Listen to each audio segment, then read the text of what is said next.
네, 사무엘상 저번 시간에 3장 말씀을 통해 가지고 하나님의 말씀을 받는 사무엘 이야기로 은혜를 나눴습니다. 하나님이 사무엘을 부르셨거든요. 네, 말이 좀 빨라도 이해해 주십시오. 그리고 이 엘리 제사장 가문에 저주를 말씀하셨습니다.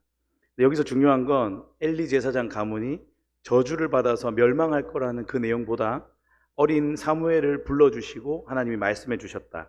하나님의 뜻을 말씀해 주셔서 알려주셨다. 이것이 더 중요합니다. 왜냐하면 그 시대는 말씀이 희귀하고 이상이 흔히 보이지 않았던 절망의 시대였기 때문입니다.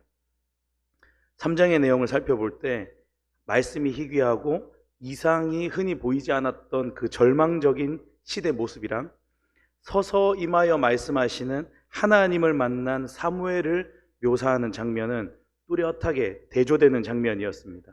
오늘 4장에도 그런 대조되는 장면이 나타납니다. 하나님의 백성인 이스라엘을 대적한 저주받은 블레셋, 그리고 미신적인 신앙으로 패배하는 이스라엘 백성, 이 부류와 하나님의 괴가 대조됩니다. 먼저 블레셋에 대해서 잠깐 알아보려고 하는데요. 블레셋은 본문의 시대에서 볼 때 그때로부터 약 한 200년 정도 이상을 벌써 이스라엘을 계속 괴롭히고 대적해온 그런 민족이었습니다. 그 이후로도 300년 정도를 계속 이스라엘을 괴롭히는 아주 나쁜 나라의 대표입니다. 사무엘이 살아있는 동안 블레셋은 쉬지 않고 이스라엘 백성들을 괴롭히고 공격합니다. 어떤 사람들은 이스라엘 백성들을 오랫동안 노예로 삼고 괴롭혔던 애굽, 그리고 공격하고 멸망시키고 포로로 끌고 간 바벨론 포함해가지고 블레셋까지 이스라엘의 3대 적이라는 표현을 쓰기도 합니다. 이스라엘의 3대 적. 블레셋의 이름 뜻은 외국인, 나그네 등의 뜻이 있습니다. 이스라엘 왼쪽 아래에 있는 해안 지역에 위치한 나라였는데요. 블레셋에는 중요한 5대 성읍이 있었습니다. 성경에 자주 보시는 것처럼 가사, 아스돗, 아스글론, 가드, 에글론. 종종 들어보신 이름이죠. 이렇게 5개 도시가 중요한 군사적인 전략 기지였습니다. 당시에 이 블레셋은 힘이 좀 센 나라였습니다. 이스라엘은 호미, 꽃괭이, 몽둥이 이런 거 들고 전쟁하던 나라였는데 블레셋은 철을 독점으로 생산해서 무기를 가지고 주변 나라들을 괴롭히는 철기 문명의 나라였습니다. 그 이스라엘이 블레셋의 가장 주된 타겟이었습니다. 또 블레셋은 이 주요 5대 성읍에서 고고학자들이 이 5대 성읍에서 발굴한 유물을 보니까 제일 많이 나오고 유명한 게 술 항아리였습니다. 해안 지역에서 그 바다 사람들 아시죠? 술을 엄청 먹고 행패 부리고 타고난 싸움꾼들, 그렇게 볼 수 있는데 술도 많이 마시고 우상도 엄청 많이 섬겼습니다. 그리고 거창하게 섬겼습니다. 가사와 아스도 사람들은 우리가 잘 아는 다곤이라는 신을 섬겼습니다. 상체는 사람, 하체는 물고기 모양을 가진 정체성의 혼란을 가진 정신병이 있는 우상입니다.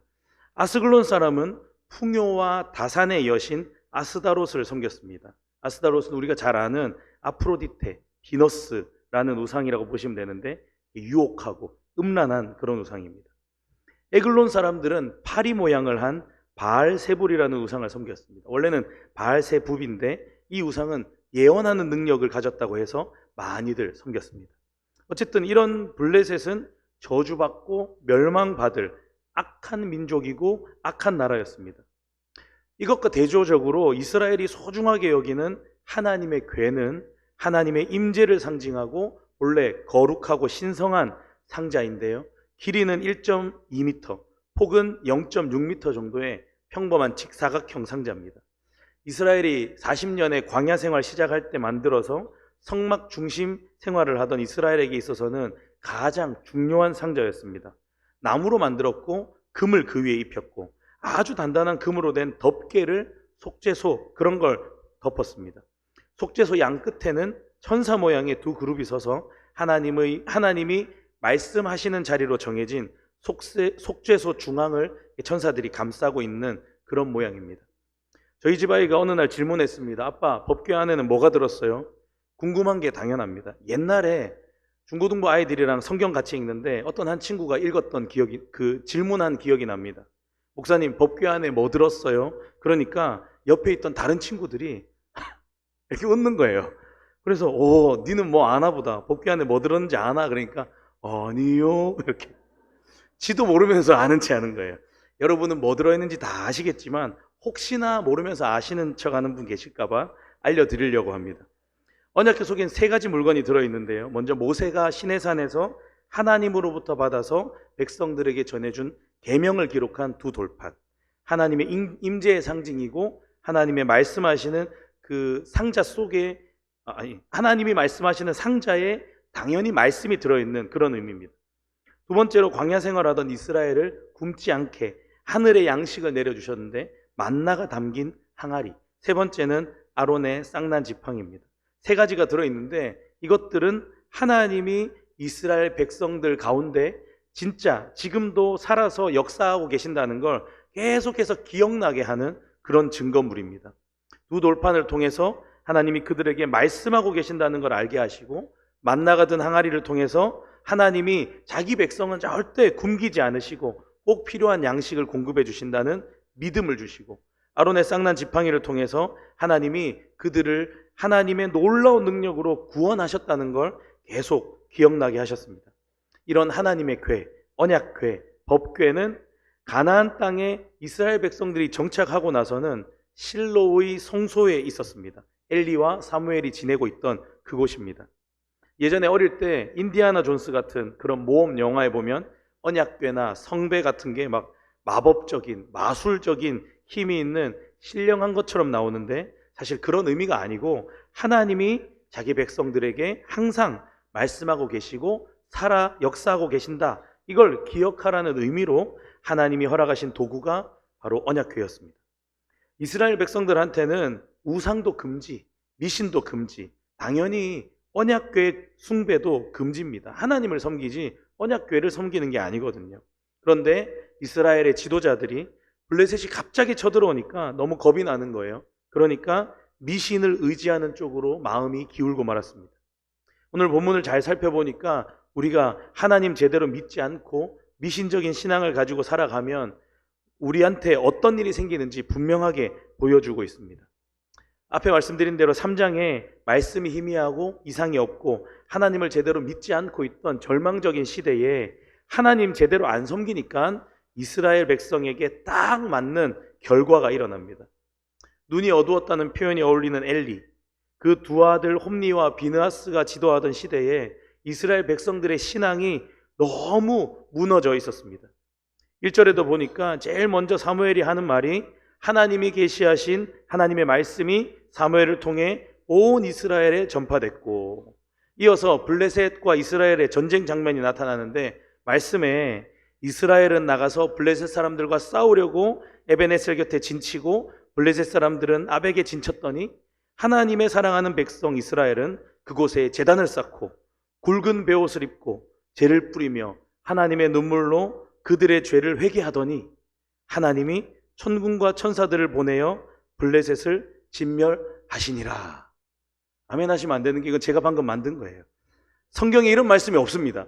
성경에 이런 말씀이 없어요. 말씀을 아무리 눈 씻고 찾아봐도 이스라엘이 블레셋과 싸우려고 대항하려고 에베네셀에 진을 치고 준비하면서 전쟁을 준비하면서 아무도 하나님께 도움을 구했다는 말씀을 찾아볼 수가 없습니다. 사랑하는 여러분, 우리도 언제나 인생의 여러 가지 문제들 앞에서 이런 모습이지 않습니까? 좀 길지만 신명기 4장 32절에서 40절 말씀에 하나님이 이렇게 말씀하십니다. 네가 있기 전 하나님이 사람을 세상에 창조하신 날부터 지금까지 지나간 날을 상고하여 보라. 하늘 이 끝에서 저 끝까지 이런 큰 일이 있었느냐? 이런 일을 들은 적이 있었느냐? 어떤 국민이 불 가운데 말씀하시는 하나님의 음성을 너처럼 듣고 생존하였느냐? 어떤 신이 와서 시험과 이적과 기사와 전쟁과 강한 손과 편팔과 두려운 일로 한 민족을 다른 민족에게서 인도하여 낸 일이 있느냐? 이는 다 너희의 하나님 여호와께서 애굽에서 너희를 위하여 너희의 목전에서 행하신 일이라.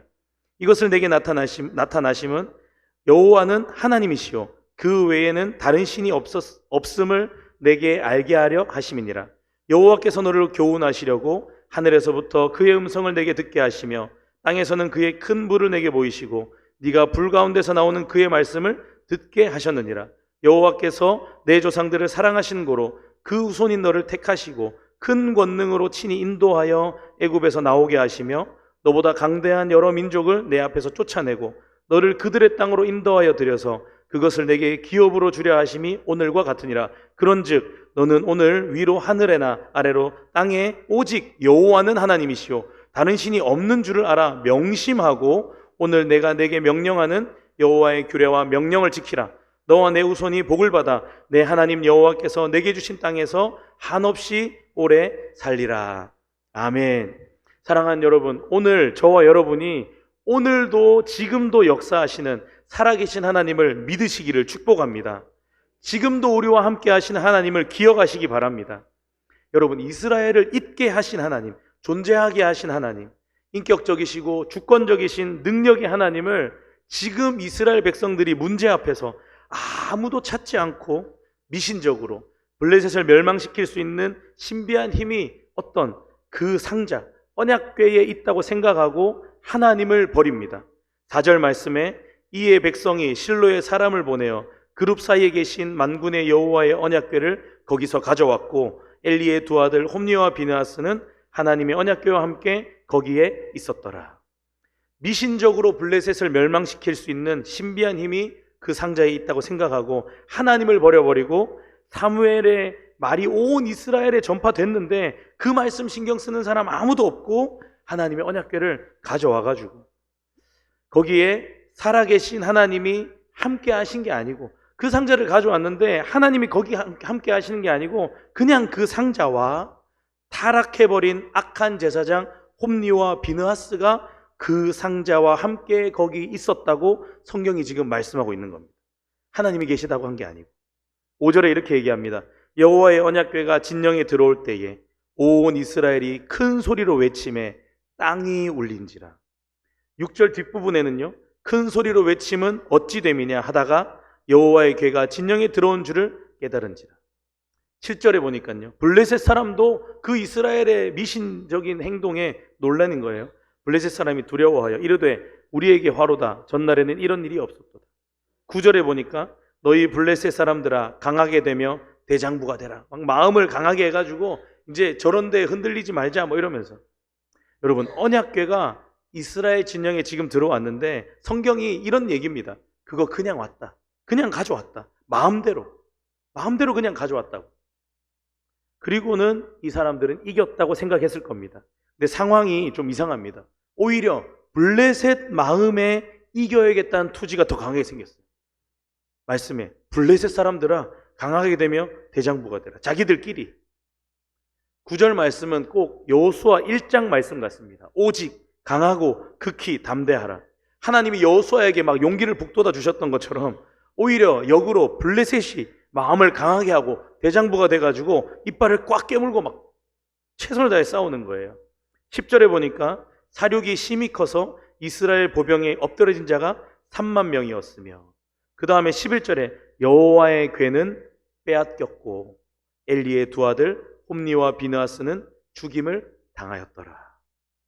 어떤 목사님이 이 본문을 보고 딱 한마디 했습니다. 언약궤인가 궤짝인가. 또 어떤 목사님은 이렇게 얘기했습니다. 이스라엘 백성의 패배이고 하나님의 승리다. 여러분, 우리가 한 주를 이제 또 살아가야 되는데 학교에서, 집에서, 회사에서 여러분은 보통 살아가실 때 어떤 마음으로 살아가십니까?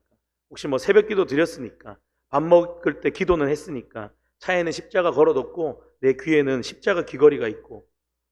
여러분, 하나님 없이 이스라엘 백성들처럼 살아가시지는 않습니까? 여러분, 함께 하시는 하나님을 다시 한번 돌아보고 내 안에 우상적인, 또 우상 숭배적인, 미신적인 이런 신앙이 가득하지 않는지 늘 돌아보는 저와 여러분 되기를 축복합니다. 그러면서 우리가 또 기억해야 하는 게 있습니다. 이스라엘의 패배는 아까 말씀드린 대로 하나님의 승리입니다. 1절을 시작하면서 사무엘을 통한 하나님의 말씀이 온 이스라엘에 전파되었다고 말씀합니다. 이스라엘의 패배한 건 하나님이 일하셔서 그렇게 된 거예요. 하나님이 두드러 패시는 겁니다. 이스라엘 백성들이 회개할 기회를 얻게 하시기 위해서 상자 따위에는 더 이상 마음 뺏기지 않고 이제 진짜 살아 역사하시는 하나님을 바라보는 계기가 되라고 그렇게 하신 줄 믿습니다. 살아계시는 하나님이 진짜로 말씀을 통해 움직이시는 걸 보게 된 계기가 오늘의 계기인 줄 믿습니다. 저 여러분 어떤 신앙을 가지고 계십니까? 오늘 이스라엘 백성들은 하나님이 보여주신 회개의 신호 앞에 철저하게 패배하고 맙니다. 그 일을 통해서 우리 하나님은 더럽혀져 버린 하나님의 것들, 더럽혀져 버린 하나님의 백성들, 더럽혀져 버린 하나님의 자녀들을 회개하게 하셔서 깨끗하게 하시는 줄 믿습니다. 회개하지 않으면 그 끝은 멸망입니다. 하반기 양육을 조금씩 준비하는데요. 제가 심보가 고약해서 철로역정을 처음 신청하지 않으신 분들은 다시 들을 수 없도록 이제 그걸 하지 않고 초대교회사를 준비하고 있는데, 준비하는 중에 보니까 하나님이 초대교회 때 교회를 단단하게 하시려고 로마 제국이라는 뜨겁고 무시한 용광로에 그 교회를 집어넣어 버리십니다. 공식적으로만 10번의 큰 핍박이 있었고, 성도들은 신앙 지키기 위해서 불에 타 죽임 당하기도 했습니다. 때로는 믿음을 지키기 위해서 부모와 자식이 함께 굶주린 사자의 밥이 되기도 했습니다. 그런 어려움을 거치고 교회는 그 후로 2000년을 넘게 지금 견디고 있는 겁니다. 여러분, 이런 이야기도 있습니다. 이게 옛날이지만 옛날 한 옛날이 아니고요. 최근인데 가까운 과거입니다. 2020년도에 인도네시아에서 이슬람 교도들이 교회에서 예배드리는 사람들을 습격했답니다. 그 사람들을 잡아서 4명을 죽였는데 그 중에 1명은 목을 잘라 죽였습니다. 교회에는 불을 질러서 다 태워버렸습니다. 하지만 그 땅에 믿는 자들이 곳곳에서 간절하게 기도하고 믿음 지키고 살아가고 있다는 이야기를 들었습니다. 여러분, 이런 이야기들을 들으면 우리는 너무 편안하게, 평범하게, 또 평안하게 신앙생활하는 것 같습니다. 좀 나태해져도 별로 혼내는 사람이 없습니다. 그러다 보니까 우리 신앙은 너무 무섭게 변질되고 타락하고 있는 것 같습니다. 물론 하나님은 절대 실패하시지 않는 분이십니다. 하지만 더러워져 버린 것들, 변질된 것들, 그거를 버리시고 잘라버리십니다. 저와 여러분이 그렇게 되지 않기를 원합니다. 여러분, 오늘 본문을 통해서 우리의 신앙을 한번 돌아보기 원합니다. 미신적인 신앙이 아니라, 우상 숭배적인 신앙이 아니라 하나님을 진짜 믿는 신실한 믿음의 사람이 되기를 간절히 바랍니다. 신비할 것 같던 괴짝을 믿은 게 아니라 약속의 하나님, 그리고 그 하나님의 말씀을 붙들고 축복받는 저와 여러분 되기를 간절히 소망합니다. 저와 여러분이 승리도 패배도 말씀의 하나님께서 일하시는 것임을 확실하게 기억함으로 죄에서는 이제 돌이키고 더러움과 변질에서 떠나버리고 겸손하게 하나님의 뜻대로 순종하며 살아가게 되는 믿음의 사람들이 되기를 간절히 소망합니다.